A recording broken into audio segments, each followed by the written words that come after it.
Shri Sharada Bhavan education society Yashwant Mahavidyalaya Nanded department of commerce and management e lecture series class B Com first year first semester subject business economics paper first.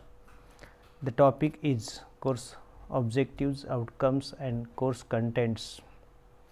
Myself Dr. Harishchandra Patange, professor and head PG department of commerce and management Yashwant Mahavidyalaya Nanded. सर्व BCom प्रथम वर्षाच्या विद्यार्थ्यांचं यशवंत महाविद्यालयामध्ये प्रवेश घेतल्याबद्दल स्वागत आहे. Welcome all the students of BCom first year in Yashwant Mahavidyalaya Nanded. Today we are going to start the syllabus, I mean whatever course objectives, outcomes and contents are there of the business economics, they will be highlighted or discussed today or charcha केली जाईल. Number of lectures allowed for this paper 54 during this semester. End of semester or university exam will be of 75 marks. Continuous assessment or internal marks will be of 25 marks. Total will be 100. चुकून या ठिकाणी 75 आलेले, but total is 100. Total credits are 4, means 25 marks for 1 credit, so 100 marks for 4 credit. So this paper is of 4 credit. Firstly, course objectives. The objective of this course is to acquaint the students with the principles and theories of business economics as are applicable in business. व्यवसायामध्ये उपयोगी पडणाऱ्या व्यावसायिक अर्थशास्त्रातील सिद्धांत, तत्वे आणि तंत्रे यांचा बद्दल विद्यार्थ्यांना ज्ञान देणे व त्यांना आत्मसात करणे हे आपले उद्दिष्ट आहे. कोर्स युटिलिटी और आउटकम्स म्हणजे हा कोर्स शिकल्यानंतर काय बदल असेल. The students will be acquainted with the principles and theories of the business economics as are applicable in business.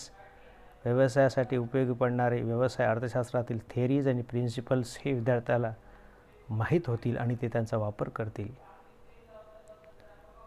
Now course contents of the syllabus. Unit 1, Introduction to Business Economics. 11 lectures are there. व्यावसायिक अर्थशास्त्राची प्रस्तावना. Meaning, अर्थ, definition, व्याख्या, characteristics, वैशिष्ट्ये and significance, महत्त्व of business economics. Objectives of a business firm, व्यवसाय पेढीची उद्दिष्टे और व्यवसाय संस्थेची उद्दिष्टे. Characteristics of macro and micro economics, स्थूल आणि सूक्ष्म अर्थशास्त्राची वैशिष्ट्ये. Means under this topic characteristics and significance of business economics, व्यावसायिक अर्थशास्त्राची वैशिष्ट्ये व महत्त्व हे दोन महत्त्वाचे घटक आहेत. त्यानंतर ऑब्जेक्टिव्ह ऑफ बिझनेस फर्म हा एक घटक आहे आणि शेवटी मॅक्रो अँड मायक्रो इकॉनॉमिक्स दोघांचीही वैशिष्ट्ये कॅरेक्टरिस्टिक्स हा महत्त्वाचा घटक आहे की जो एसे टाईप क्वेश्चन तुम्हाला येऊ शकतो. नाव unit number 2, demand analysis. Demand analysis is already studied at 12th level और in your junior college level. Under this concept of demand, law of demand, मागणीचा नियम, इलॅस्टिसिटी ऑफ डिमांड, मागणीची लवचिकता, determinants of elasticity of demand, मागणीच्या लवचिकतेचे निर्धारक घटक, methods of measurement of elasticity of demand, मागणीच्या मागणीची लवचिकता मोजमापाच्या पद्धती, and importance of demand, elasticity of demand means मागणीच्या लवचिकतेचे महत्त्व. Means these all I mean contents already studied at 12th level by you. Next unit number 3, theory of consumer behavior. Again 11 lectures are available here. Utility analysis, उपयोगिता विश्लेषण की जे तुम्ही 12वी शिकलेलं आहे, same is here. Law of diminishing marginal utility, घटत्या सीमांत उपयोगिता सिद्धांत. Law of equi marginal utility, समसीमांत उपयुक्तता सिद्धांत.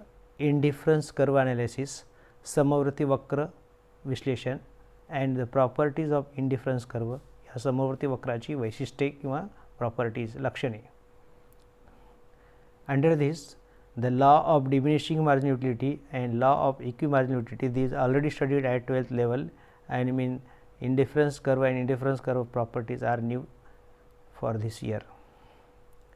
Next unit number 4, theory of production. 11 lectures again are there.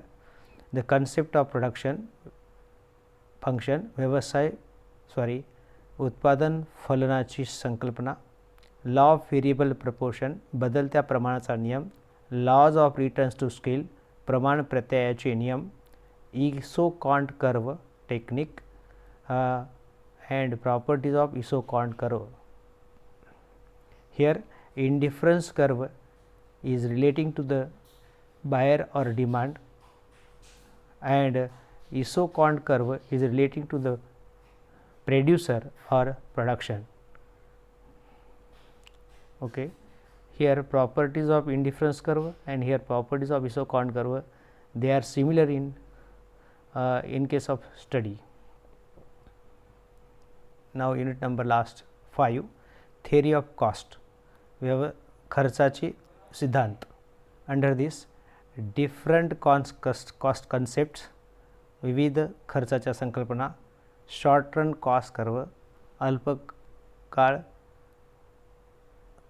खर्च कर्व किंवा वक्र, की ज्यामध्ये fixed cost, variable cost and total cost, स्थिर खर्च, बदलता खर्च आणि एकूण खर्च, पुन्हा त्यांचं average fixed cost, average variable cost, average total cost, and last but one important one, marginal cost. Marginal cost is the cost of the last unit of output. Whatever net addition is there to the total cost due to the last unit of output, that is called as marginal cost or सीमांत खर्च. Long run cost curves.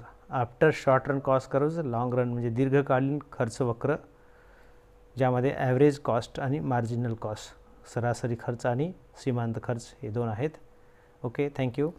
आता या ठिकाणी महत्त्वाचा मुद्दा असा आहे की बराचसा भाग सिलेबस हा तुमचा 40 ते 50% सिलेबस हा 12वी लेवलला म्हणजेच ॲट 12th लेवल और up to 12th level you are studied in the subject of economics and nearly 50 to 60% is new for us, and whatever already studied by you at 12th level, now we are going to add whatever new things are there, you will learn one by one in next topics. Okay, thank you.